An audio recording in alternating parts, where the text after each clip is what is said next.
Your cockatoo is sitting on their perch right now looking perfectly healthy. Their feathers are in place.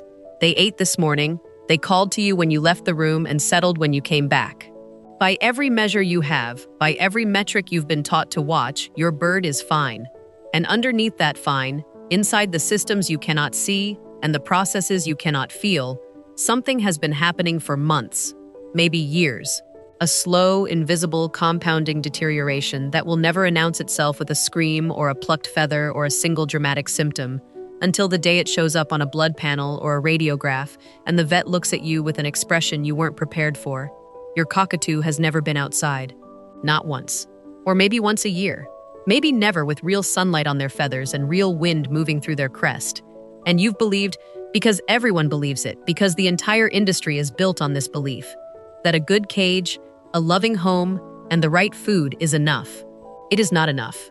And what happens to a cockatoo's body and brain when they spend their entire life indoors is something every owner deserves to hear, even when it's the last thing they want to. Subscribe if your cockatoo's health matters more to you than your comfort right now. This is what's happening inside your bird, system by system, in the order it starts and the silence it maintains. The bones are borrowing from themselves. Every cockatoo requires unfiltered natural UVB sunlight to synthesize vitamin D3, not vitamin D from food, not D3 from supplements alone. UVB radiation hitting the skin and the preen gland oil spread across their feathers, triggering a photochemical conversion that produces the only form of D3 their body can use to absorb calcium from their diet. Without it, calcium passes through the gut unabsorbed. The bird eats well, the bird looks nourished, and the skeleton receives nothing. You've put them by the window, the sun pours in, it feels warm on their feathers, and you believe something useful is happening. Window glass blocks approximately 98% of UVB radiation. The warmth is infrared, the light is visible spectrum, the wavelength their body actually needs doesn't make it through the pane. Your cockatoo has been sunbathing in light that cannot reach them, and their body has been compensating in silence. When blood calcium drops below the threshold required for heart function and muscle contraction, processes too critical to compromise, the parathyroid gland issues a command that overrides everything else. Pull calcium from the bones. The skeleton becomes a savings account the body raids to keep the heart beating. And it raids it every single day.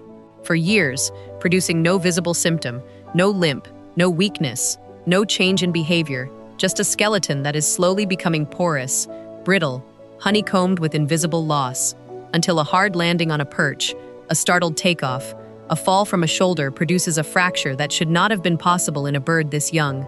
And by the time an avian vet sees it on a radiograph, the bone density loss is often too advanced to fully reverse. Your cockatoo's skeleton has been quietly dissolving inside a body that looked completely fine. Not because you failed to feed them, because the sun they needed was on the other side of a glass wall their body couldn't get through.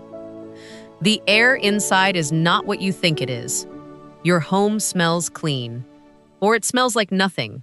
Or it smells like the candle you lit last night, or the meal you cooked this afternoon, or the cleaning product you used on the counter. To you, the air is fine. To your cockatoo, the air is a chemical environment their respiratory system was never designed to process. A cockatoo's lungs do not work like yours. Mammals breathe in, extract oxygen, breathe out. Birds breathe in, and the air passes through the lungs into a system of air sacs that store it and push it back through the lungs again on the exhale. Every breath cycles the air twice. Every airborne particle, every volatile organic compound, every microscopic chemical residue suspended in your indoor atmosphere gets double the contact time with the respiratory tissue compared to what your lungs experience in the same room. Cooking fumes, scented candles, air freshener propellants, carpet off-gassing, non-stick cookware emissions, cleaning product aerosols that settled hours ago but still linger at a molecular level. Your cockatoo is breathing all of it at twice the absorption rate you are, every breath, every hour, for the entire duration of their indoor life. The damage accumulates microscopically. The air sac lining, the delicate membrane responsible for gas exchange, develops chronic low-grade inflammation that never fully resolves because the exposure never stops. Over years, respiratory efficiency declines. Vocalization stamina decreases. The bird who used to scream for 20 minutes now stops at 5, and you think they've mellowed. The powder-down production, that fine white dust every cockatoo owner knows, gradually decreases, and you attribute it to age. It is not age. Powder down is produced by specialized feathers that disintegrate at the tips to create the dust that waterproofs and conditions the plumage.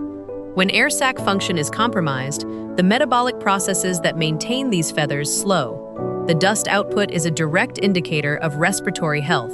When it decreases without explanation, something inside the system that produces it is no longer working at capacity. Your cockatoo didn't get older, their lungs got quieter. The brain that was built for a world it has never seen. A wild cockatoo wakes at dawn and flies. Not across a room, across miles of open canopy. Their brain processes three-dimensional navigation at speed: wind direction, obstacle avoidance, flock positioning, predator detection, landmark recognition, while simultaneously scanning the ground for foraging opportunities and the sky for threats. Thousands of novel visual stimuli hit their retinas every minute. The cognitive load is enormous and continuous, and it engages virtually every region of their brain simultaneously for hours each day. Your cockatoo wakes up and sees the same cage, the same room, the same walls that were there yesterday, and the day before, and the day before that. Their cognitive challenges for the day are whatever toys you've provided and whatever interactions you offer between your work schedule and your evening routine. The most neurologically complex companion bird species on Earth is operating on approximately 5 to 10% of its brain's designed capacity. The other 90% has nothing to do, and a brain with nothing to do doesn't simply idle, it deteriorates. Avian behaviorists use the term cognitive deprivation syndrome to describe what happens when a cognitively advanced species is housed in an environment that chronically underloads their neural architecture. The brain begins generating its own stimulation, repetitive pacing, head-swinging loops, screaming cycles with no communicative content. And eventually, when the self-generated stimulation isn't enough, the brain turns to the one thing in the environment the bird can manipulate and feel sensation from: their own feathers. Feather-destructive behavior in cockatoos is not, in the majority of cases, a psychological disorder. It is a neurological symptom of a brain that was built for a world measured in miles and given a world measured in feet. The bird isn't broken. The environment is. The clock that lost its sun.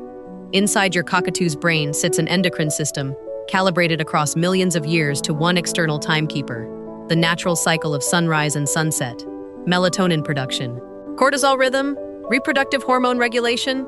Every chemical clock in their body is set by light, not by brightness, but by the specific spectral composition and gradual transitions of natural daylight, moving from dawn through noon, through dusk, through darkness. Your cockatoo lives under artificial light that turns on instantly when you flip a switch and off when you go to bed. Screens flicker in the evening. Kitchen lights create random exposure throughout the night. The gradual spectral transition their endocrine system requires to correctly time each hormonal phase simply doesn't exist in your home. Their body is running without a clock. Melatonin production, the hormone responsible for deep restorative sleep and immune function, is chronically disrupted. Cortisol, the stress hormone, cycles erratically instead of following its natural arc. Reproductive hormones trigger at random, producing breeding behavior, aggression, and sexual frustration during months when the bird's body should be in hormonal rest. The behavioral symptoms that follow, the screaming, the biting, the territorial aggression, the emotional volatility, are not behavioral problems. They are endocrine problems. The bird's body is hormonally confused because the one reference signal it was designed to depend on, the sun, has been replaced by a light switch that provides none of the information the system requires. The heart that forgot how to fly. This is the slowest failure and the one no owner ever sees coming. A cockatoo's body was engineered for sustained powered flight, the most metabolically demanding form of locomotion in the animal kingdom. Their pectoral muscles are massive relative to body size. Their cardiovascular system is built for sustained high-output performance across enormous distances. Their heart rate during flight can exceed 300 beats per minute, pumping oxygenated blood through a body operating at peak capacity. Your cockatoo flies from their cage to the couch. Maybe across the room, maybe not at all for days at a time. The muscles that were designed to power hours of continuous flight atrophy invisibly. The cardiovascular system, receiving no demand for high-output performance, downregulates.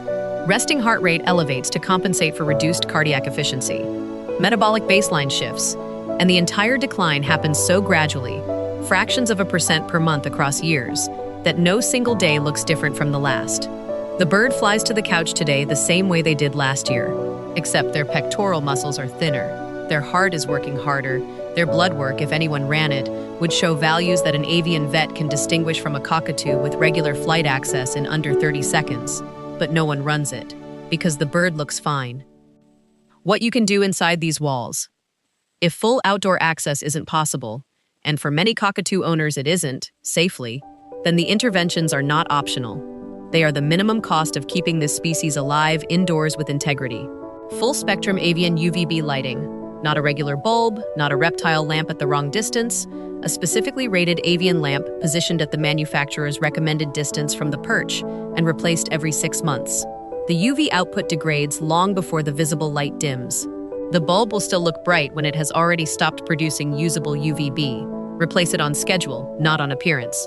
Air purification rated for volatile organic compounds, not just particulate filtration. A HEPA filter catches dust. A VOC-rated system with activated carbon addresses the invisible chemical load that is doing the real damage to the air sac lining. Daily flight. Not optional. Not when convenient. Every day. In the longest room available. The distance is inadequate compared to what their body was built for. It is still exponentially better than no flight at all. A strict lighting schedule that mimics natural photoperiod. 12 hours of complete darkness. Not dim light. Not a covered cage in a room with a TV on. A dedicated sleep space with genuine darkness from the same time every night. And foraging enrichment that occupies hours, not minutes. Food hidden, wrapped, embedded in destructible material that forces cognitive engagement at a level intense enough to feed at least some percentage of the neural architecture that open-air flight was designed to power. Even with every one of these interventions, perfectly implemented, consistently maintained, an indoor cockatoo's quality of life will never fully replicate what their biology was designed to receive. That is not a failure of your love. It is a fact of their species. And holding both of those truths at the same time, that you love them completely and that your home cannot give them everything, is not guilt. It is the most honest form of care that exists. Your cockatoo will love you whether they ever see the sky or not. They will bond to you, dance for you, call for you, and choose you every single day, regardless of the walls around them, because that is what cockatoos do. They love without conditions, without evaluation, without holding their environment against the person inside it. But love and health are not the same thing. And the fact that your cockatoo seems happy does not mean their bones aren't thinning, their lungs aren't accumulating damage, their brain isn't starving for a world it was promised before it ever hatched. You can't give them the sky, but you can give them everything within your reach that moves them closer to what their body is asking for.